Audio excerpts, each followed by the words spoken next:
left under duress. So we, especially in that Clarendon area, that downtown Clarendon, pretty much right now where it is, right where the metro is, at least 2 or 3 blocks of straight Vietnamese restaurants, souvenir store, jewelry stores. There's one called Pacific, yeah, this Pacific department store, which had kind of like, it was like grocery, pretty much everything else kind of store on the first floor, and on the second floor they had like pool tables, you know, places to hang out on the second floor. And people would come, Vietnamese would come in from Falls Church, they come up from Alexandria, they come in from even other suburbs to come into Little Saigon and connect with other Vietnamese, spread news, get a taste of home, you know, that kind of thing. And then when the metro comes in, all the prices go up, you know, all the rents go up, and only about 2 or 3 businesses that are pretty much restaurants that had already developed a really good reputation were able to stay. And everybody else moved out, a lot of them moved to Eden Center. So again, another side thing. It's interesting because I was reading reading a Post article on Boston from the 80s, in the mid-80s, and they were talking a lot about the same things that people deal with right now, saying, well, you know, we don't have any families here. Families can't afford to live in these townhouses around Boston. Nobody, you know, all the families have to move away. It's only, you know, the empty nesters and the young professionals can, you know, and how it's changed things, and how maybe you don't get as a wide variety of people as you would want to have, you know, living in this area, because it's just become too expensive. Again, a lot of the same debates that we have 30 years later or so. So I wanted to show you the development, you know, went ahead pretty much just as planned. I mean, it's interesting. This is from this, which is published in 1985.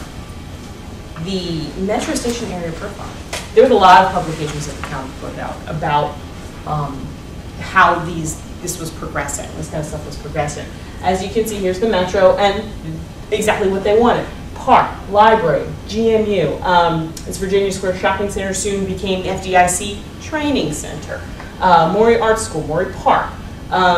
So again, not strict, but sort of kind of how they envisioned it, kind of theme-wise. And of course, farther away from the Metro, you got the single-family homes. You'll have to start having some of the area of Ashland Heights from the single-family homes.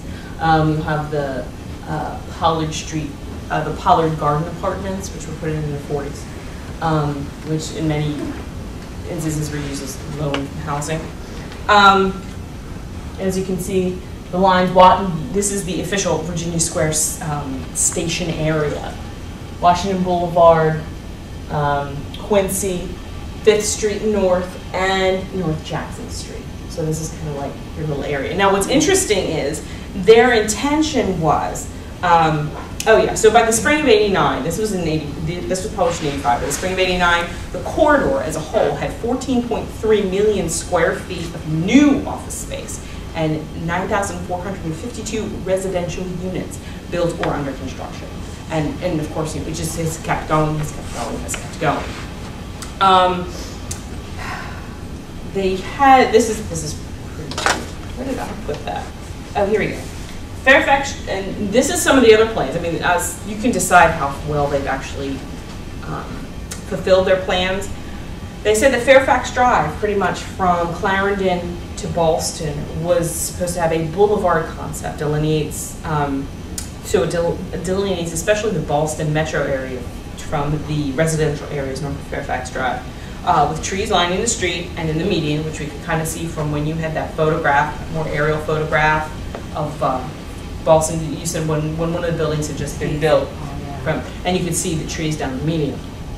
With pavers on the sidewalks and kind of like matching themed benches and trash cans and lights and stuff like that. And it's supposed to be, and no utility wires, which I don't know how well they've done with that. And then there was also pedestrian walkways that were supposed to go down Monroe between 8th and Washington Boulevard, and then 10th Street between Monroe and Quincy. Now, I don't know about you, but I walked down 10th Street between Monroe and Quincy, and I just, you know, there's some tennis courts and parking lots, and there's no pedestrian walkway. So, you never know if that's going to happen later. But again, we're talking about big plans. These people, I mean, they wanted to really make it an area where you could walk from place to place, that was pedestrian friendly, that was bike friendly, and that was metro friendly. You know, you can bring your car, but they want you to use the metro. And I think in many ways they've been very, very successful. And as you can see by places like this, you can build and people will come, you know. And there's still little bits and pieces like that place on Clarendon, was it, on Washington Boulevard, the little Sullivan and Sons where they make the little headstones. Yeah. I mean, that's still there, and that is kind of like, you know, they must, you know, they have pictures of somebody or something. I don't know why they're still there. I mean, it's perfectly fine, but who knows why. I think it's great. I think it's great. You got all these blind and that, and you're like, that's great. So I just wanted to kind of give an overview of Clarendon and Boston, kind of show you how things have developed, especially in relation to how the metro shaped this place, and even before that, pretty much how the trolleys, because the trolley lines that really started it. Developers responded to where the trolley lines were put, and Arlington was smart enough to think, well, we already have this nice area that we can really use to do this, target and develop, to put our metro, and to revitalize a place, as opposed to starting anew, to, you know, take what has already gone and bring it back. So, I don't know if you have any questions. I know it's been a little bit disjointed. I don't mind. I'm sorry, you have a question? Yes. This Virginia Square, I read that this was a metro station that was added because Georgetown didn't want to have it. Georgetown, I don't know about them adding this instead of Georgetown. I think this was always 5. They always knew it was going to be 5.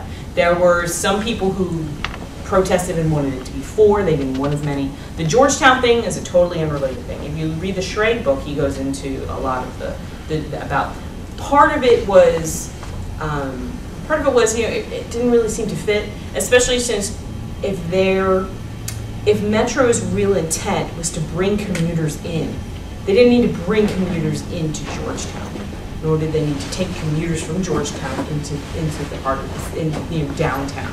And also there were actually structural problems, because it's right next to the river. There would be humongous disruptions and actually, you know, building the line, the underground line, like underneath the water table. It would have been, and they couldn't, I think, go down the streets. One of the big things about Metro in the city is that they were successful because they went down the streets. They didn't go underneath private property. They tried to avoid it as much as possible.